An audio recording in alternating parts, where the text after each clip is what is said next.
Hello and welcome to the Customer Success Playbook Podcast, where we're passionate about elevating your customer success game. I'm Trebon, joined by my co-host Kevin Metzger. Don't forget, for past episodes, videos, articles, and more, head to our website, customersuccessplaybook.ai. Check out our podcast on Spotify, Apple, wherever you find your podcast, and check out our YouTube channel.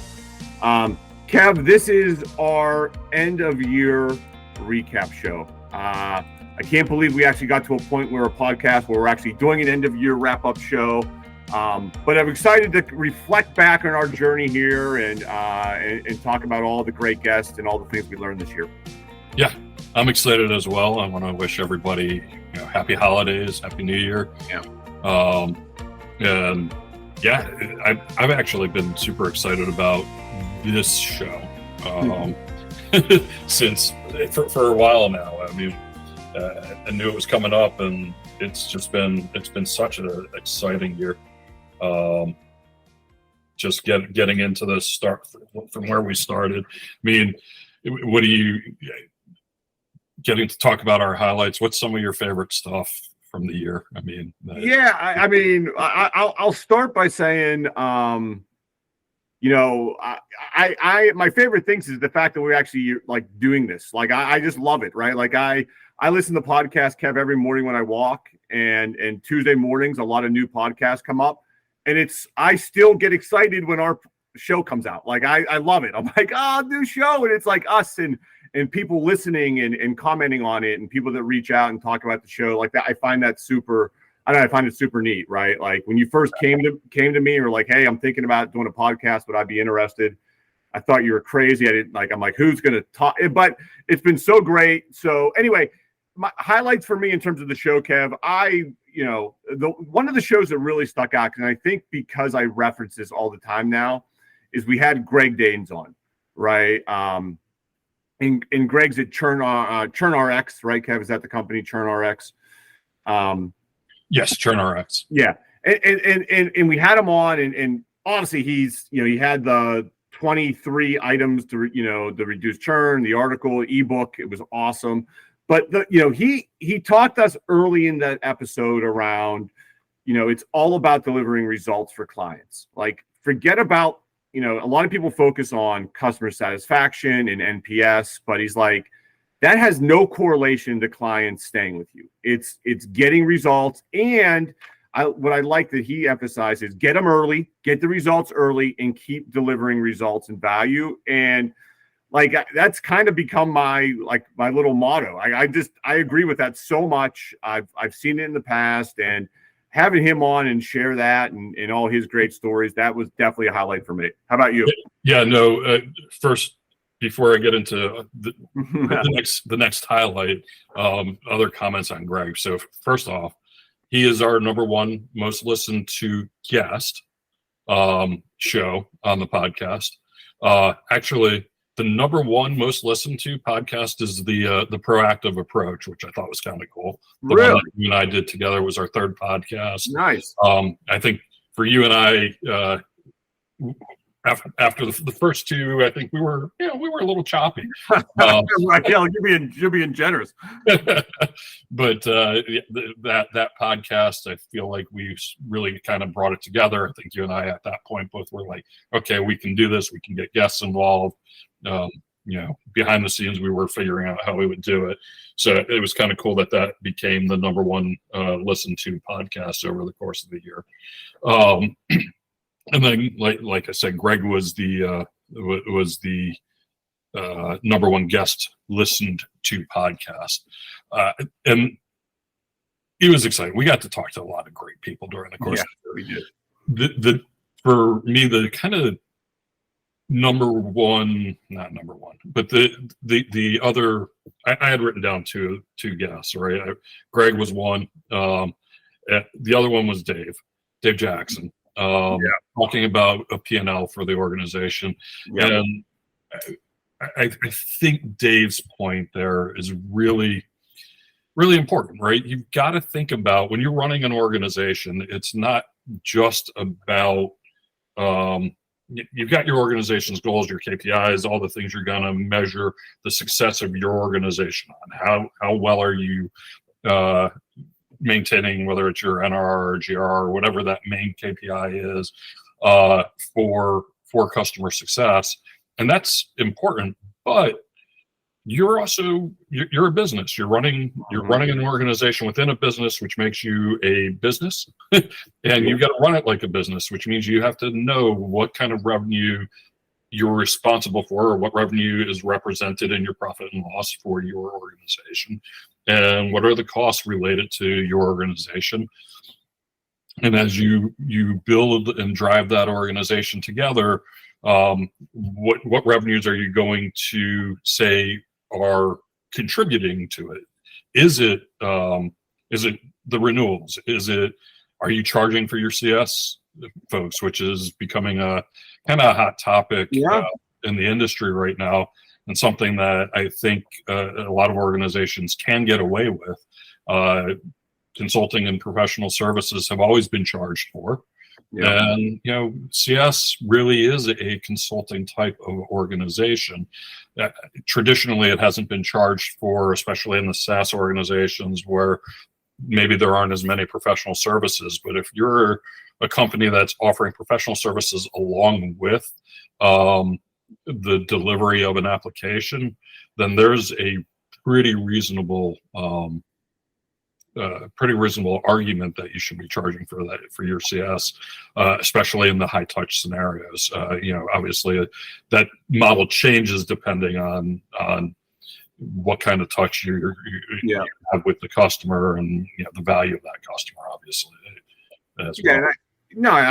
Dave is, and you're right. I mean, all CS functions should be looking at their business, like you said, internal business as a business, like with a P&L, and what's your contribution margin and how are you doing it, and making sure you're delivering value for not just the clients, but for the business as well, right?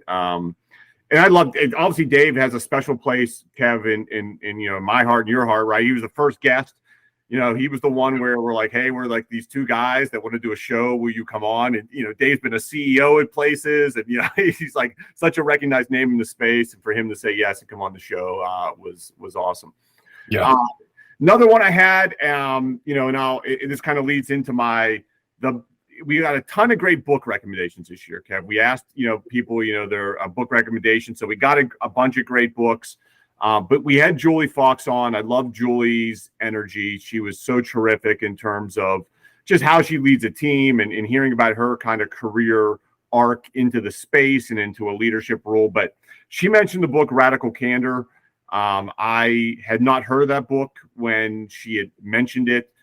I picked it up afterwards. I'm like, hey, if Julie really likes this, and if you remember, she was like really into it, right? She was like, oh my goodness, I could talk. The whole show could be about this book.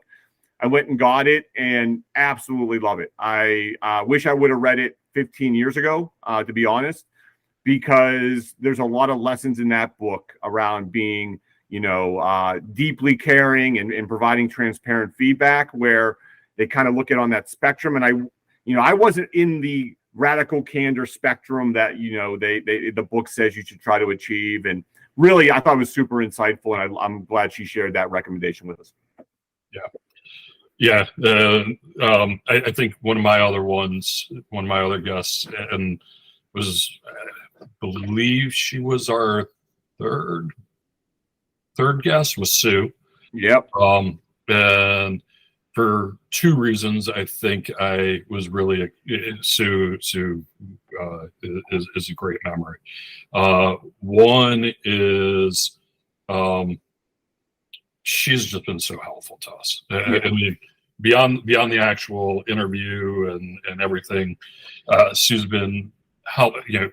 When we did the initial interview with Sue, and we were getting to talk to Sue beforehand, she's like, "Look, anything I can do to help you guys. This is great what you're doing. I'm excited about it." And it was, it just helpful then.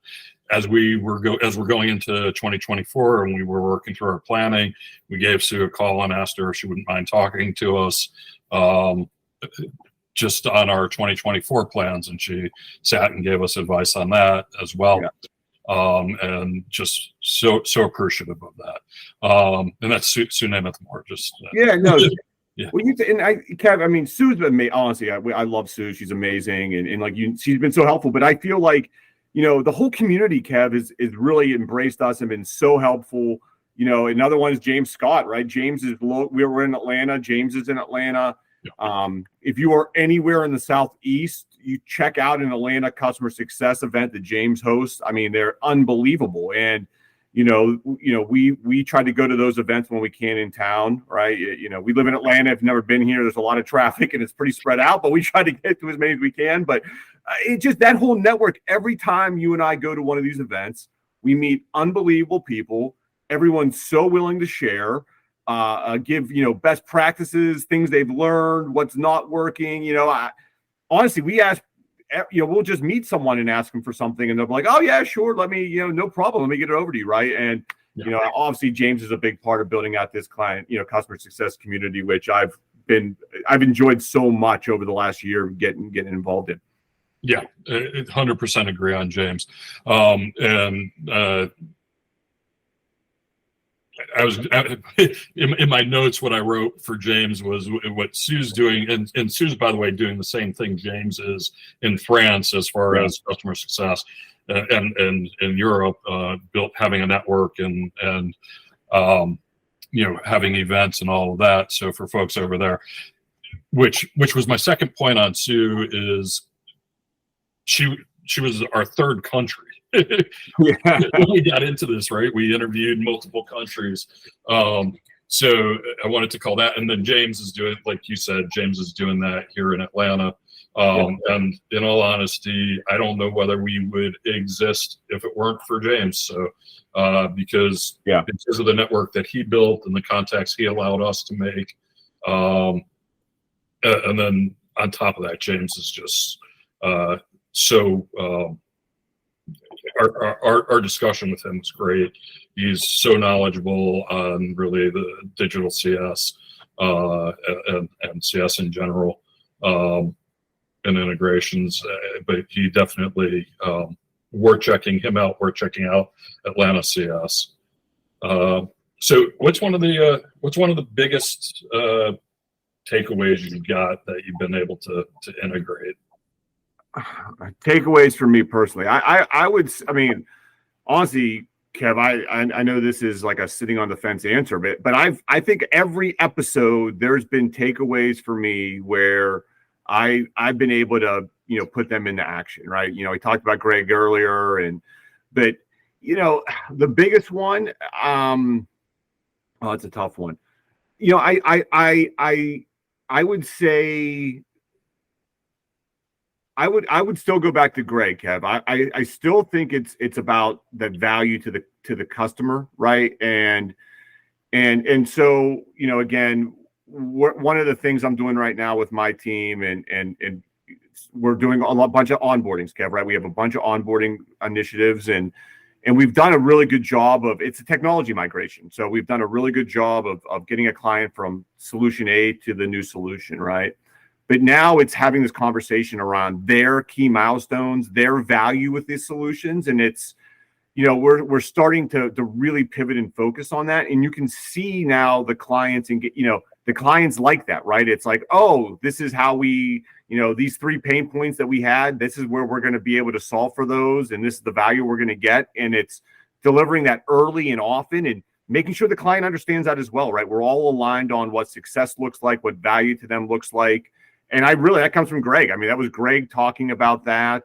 And, again, we are going to do an NPS survey, Kev, at the end, like a set. But I'm even curious, I don't know. I'm curious now how my thoughts will be based off what we said, right? But I still like the feedback mechanism. I think it's important, but I totally get that if that's all you're doing and you're not delivering results, it's a matter of time, right, before customers leave. Yeah, and I think that's, by the way, I think you just made an important point. It's not that there's not value in NPS. You need to measure whether customers will promote you, right? I mean, because you need to be able to provide references. You need to. There are values outside of CS. I think Greg's big point on that is not that you shouldn't measure NPS, but that it's not a measurement of success for customer success. For churn, specifically to churn, right? Yeah. Right. Yeah. How about you? What about you, Kev? What was the big lesson or takeaway that you've adapted or incorporated? Well, so I think there's a couple of interesting things. I was thinking about lessons overall. One is that I've learned I say an incredibly large number of times in the process of going through and editing these, and that I will sometimes meander while trying to get to the point. And there I go. No. But I too took a lot away from the looking at the customer goals. Reducing time to value, I think, is huge, like you were just saying. Yeah. And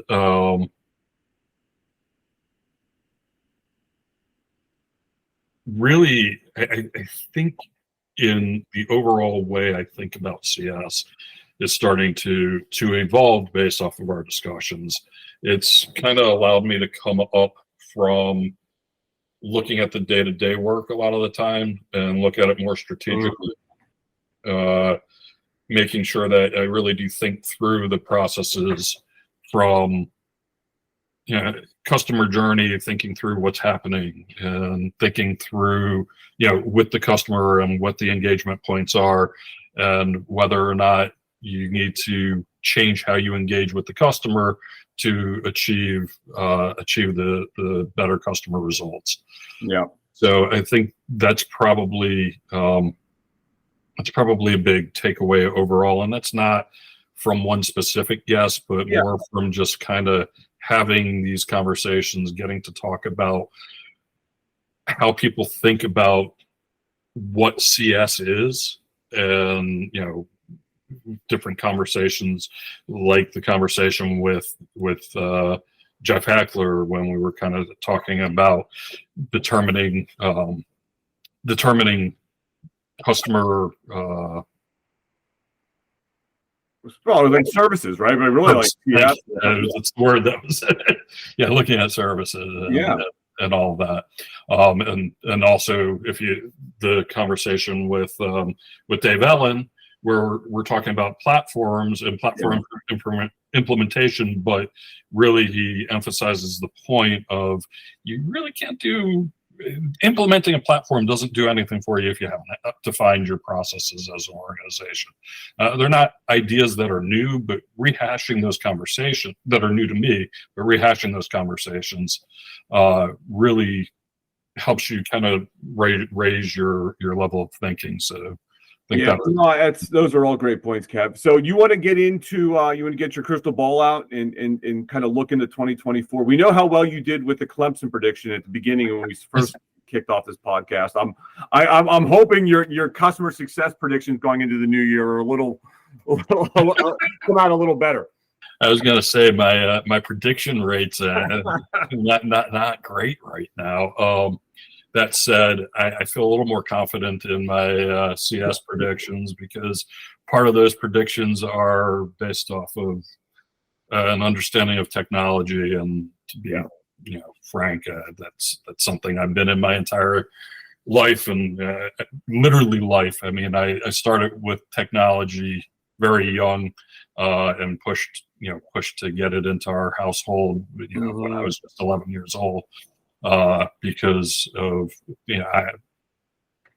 I'm dyslexic, and I realized that spell check on a computer could really help make me perform better in school. And once I convinced my father of that, that was my first sales job. Yeah, there you go. So I have confidence in this, even though there was an article this morning that I read that actually says this is not a priority for CS leaders based off of a 2024 survey that they did. So it's customer success trends in 2024 that was published by Daphne Lopez. In that report, it says that AI and ML is not a priority for CS leaders. Yeah. CS platforms are, and I asked Daphne as a follow-up to that whether she thought maybe CS leaders are leaning on the tools to provide the AI and ML in their organizations, and so like the CS platforms and CS tools, which I think if you look at what's happening in the tool space, it's being integrated very heavily into the tools. I just watched yesterday. I was watching something from Gainsight where they were talking about some of the new AI tools that they're integrating. Very interesting. And I do think that AI and ML is probably, whether or not people realize it yet, whether or not people are planning for it yet, it will have the biggest impact on CS in the next year. I think that probably will go into beyond next year. It'll go on into it's going to go on for always, right? I mean, technology will always kind of adapt and change. It'll be interesting, and I'm sure we'll pull up some episodes and talk about what's like the latest and greatest from a technology perspective we're seeing in the space. That's some of the stuff I liked, right? We can get into like with Amelia on the AI stuff and kind of talking about what she's seeing. And I love having a guest like that who's working with a bunch of different clients and customers, right? And can kind of bring in the latest practices. All right, Kev, here's my prediction. You ready?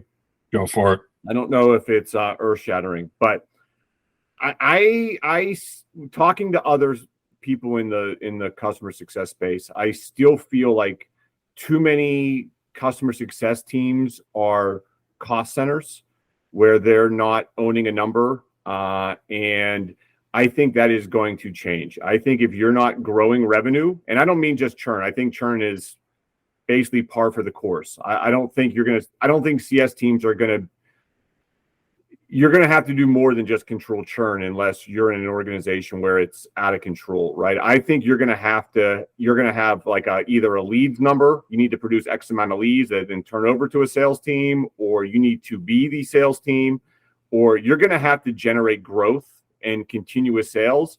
And I know teams do that today. There's CS teams that do that today, but I still feel like there's a lot of people in the space that we talk to and their customer success function sounds like a glorified ops function in a way. And it's there, and it's, maybe it's delivering more value than an ops function, but it's still just a cost. And I just think that is, companies are going to squeeze that out if you can't show how you're contributing to the growth of your organization.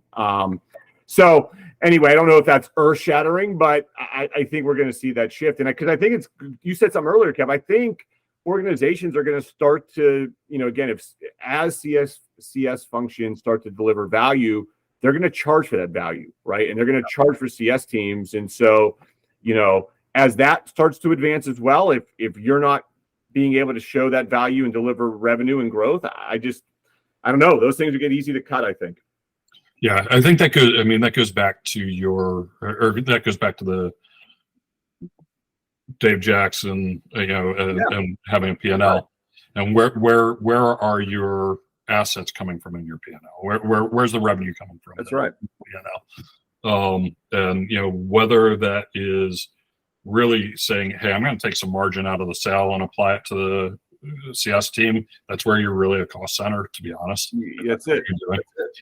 Or whether you're actually finding a way to create value. Is it the upsells? And I think that when you say lead generation, that's what I mean. Upsells, cross-sell, right? Like, by being strategically aligned with your clients or customers, you should be able to help better identify services and solutions that help them meet their next challenge or right. And I think that delivery value, I think it should and it will have to lead to, again, revenue growth, right? Sales, services provided, et cetera, right? All right, Kev, you want to get into closing thoughts? Here, how about this? I'll share my closing thoughts to wrap us up, and then you take us out. You're the founder of the podcast. You came up with the idea, so I'll let you take us out for 2023, and I'll give my closing thoughts. Sure. First off, I want to thank all our listeners. Like, thanks for spending 10 minutes, 30 minutes with us on a weekly basis. I know Kevin and I both really appreciate it. We loved all the feedback we've gotten. It is really awesome that people are listening and getting value out of this show. And that was one of our objectives. So thanks to our audience, and, share it with others. If you're finding value, let others know that it's here, and let us know topics and guests that you want to hear about and have us talk to. I would say, Kev, also, I want to thank you, man. It's been an unbelievable year working with you. It's been a lot of fun. I feel like this is it's like our own little mini startup in a way, right? Where we started a lot of things back in, was it March? Yeah, back in March, we started. We had a lot of ideas, and as you and I started working together, what I loved about it, it was just, it was always about collaboration, feedback, right? Like we attacked the problem, not each other. It was all about making the show better and making us better.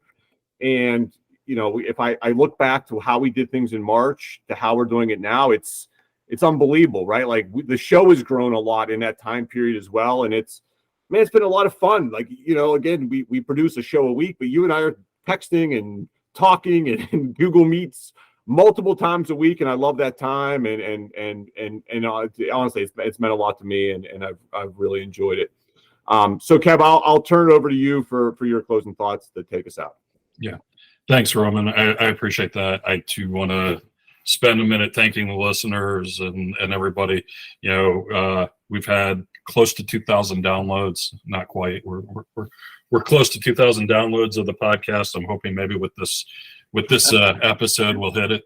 And that's exciting. That's a lot of touches, a lot of people hearing what our guests had to say. I take a minute to thank them and everybody who participated as a guest. That's been huge and very much appreciated. And listening to us and what we had to say. So that's very appreciated. And Roman, also, I too want to thank you. It was an idea when I brought it to you. But that was it. It wouldn't have happened if you hadn't said, "Yeah, let's do this. Sounds great. Let's attack it." Was that my exact answer, Kev? I don't remember. maybe waxing poetic. I think it was more like, "You got to be crazy." But no, it was awesome, man. I remember meeting and talking about it, and I was like, "Yeah, man, this thing. Let's see, right?" And at that incubation period, and just seeing things go from ideas to like reality has been a lot of fun, right? I completely agree. It's I'm kind of an idea person. I think you really helped me with execution on keeping us. Yeah, here's our meeting notes for this week. Here's our meeting notes for this week. Yeah. It's been I think we did a great job complimenting each other and helping each other, and it's been great. And so let's give our audience a little sneak peek into 24, Kev, right? So let's get our New Year's, holidays are here. Let's pivot to the New Year's, get our New Year's hats on. And so you and I have talked a lot about the show going into 24. Like we've both said, we're so thankful for this entire year, the guests, the topics, the audience, etc. As we looked into 24 and what we wanted to accomplish, I think, we want to continue our learning. We want our audience to continue to learn from these shows. We want to continue talking to great thought leaders in the space. But the one thing you and I talked about is we want the takeaways. We want them to be more more tactical, really dig into topics and get more depth, because as we kind of look back and did an evaluation, we realized we had all these great topics and all these great guests, but 30 minutes is really, really hard to get deep into a lot of these themes and ideas. So you want to kind of talk about kind of where we're thinking about pivot going into the new year? Yeah. So we're going to do a topic a month in the new year. So the idea is that we'll be able to go deeper into the topic. We're going to start off talking about it as a pregame, and we'll talk about what the topic of the month is. We'll talk about the guest. that we're going to have on to talk about the topic of the month. We're going to then kind of develop our thoughts further after the conversation with the guest in doing a article of some sort that will come out as a blog, may come out as a white paper type thing as well, so that it's more of a takeaway that users can use and bring with them. And then we'll do a post game kind of talking about our lessons learned from the month. And I think we're going to use this to kind of develop concepts a little bit more deeply. I think the guest interviews, I don't know that we're going to try and keep them to half an hour anymore. I think we've always scheduled an hour for the interview, and then we've cut them down to 30 minutes, really with the concept of always trying to keep it at 30 minutes. We may use full hour to develop through ideas if we can really dive deep into them. And so I think the objective is that there will be a topic each month that we've dove into. I think I was going to say divin into. That we dove into and provides a level of depth that helps our audience and really, truth be told, helps us as well. Develop our full thoughts on that concept. Yeah, I'm excited for it. I will say the writing piece scares me a little bit, Kev, going into it. Just like the podcast thing scared me going into it too, right? And this is where, we didn't kind of know what we didn't know going in, and we had to kind of work through the best way to do things. And even our show prep has changed over time, right? How do we prepare for shows? And I'm sure you and I will start this writing thing. And how do we collaborate on a thought leadership piece together? And I'm sure at first it'll probably be pretty clunky. I don't know. We'll see. But what I know is that I have confidence in is we'll just keep doing what we've been doing, right? And it'll get better over time. So excited for that, and excited for the feedback from the audience. So, all right, Kev, are we putting a ribbon on 23 here? I think we're putting a ribbon on 23. One more time, thanks to everybody, and keep on playing.